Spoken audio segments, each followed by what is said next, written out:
Never a dull moment when these two teams are playing each other. Doesn't matter if it's high scoring, if it's low scoring, if it's kind of par, below par, above. It doesn't matter when these two teams are playing. As we said in Cricbuzz Live, they just bring the best out of each other.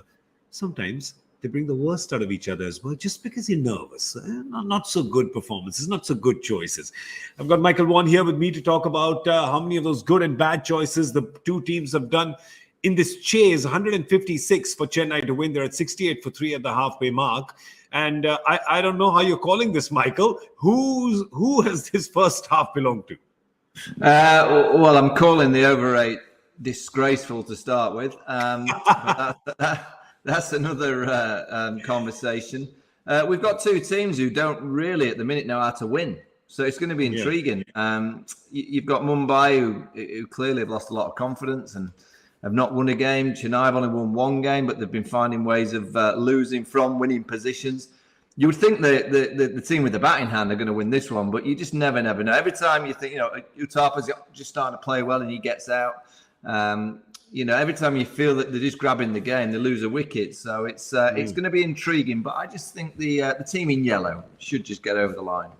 Yeah, they've got enough, you've got to feel, in terms of batting resources, because they've got Rayudu and Dubey, who are, geez, that's a tongue twister, I didn't expect. Rayudu and Dubey are there in the middle now, and then there's plenty of batting to come. The skipper, the former skipper, and then another T20 winning skipper, that's Dwayne Bravo.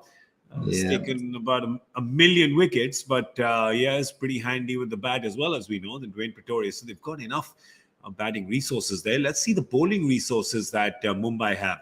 Been a little impressed by young Hrithik, haven't we? Yeah, he thought he had his first wicket. It was one of those, I think Harsha called it correctly. If there had been a soft signal and the umpire had given it out, he probably would have had his first wicket. Yeah, he's got a nice action.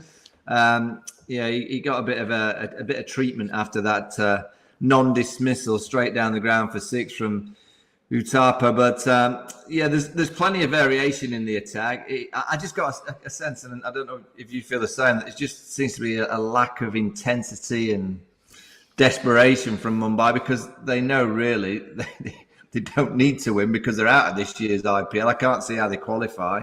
Chennai with 1 win. If they get to a second victory, which they should, you just never know. They win 4 or 5 on the trot and they can get themselves somewhere back in the hunt. But it's a strange old game. It's a weird one. It doesn't feel like it doesn't feel like Chennai versus Mumbai of old. Yeah, it doesn't, for sure. It feels just a tad bit clunky. That's what it feels like. But that's what happens with teams that are in 9 and 10. But you can tell there are moments in the middle when they just kind of get a little scrappy, but not with the finesse that we've seen in the previous seasons. But hey, I'll tell you what, they never give you a dull moment. So whether it's good or whether it's bad, whether it's middling, they're not going to give you a dull moment right till the end. Michael's calling it to Chennai.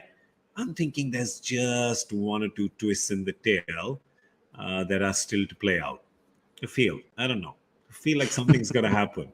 You never know. It might just go in the favor of blue and gold. All right, we're going to wrap this update up now, and we're going to see you in Cricbuzz Live, which is going to be at the end of this game. So do join us then. Big thank you to Michael Vaughan. I'm Gaurav Kapur. This was Cricbuzz Comm Box.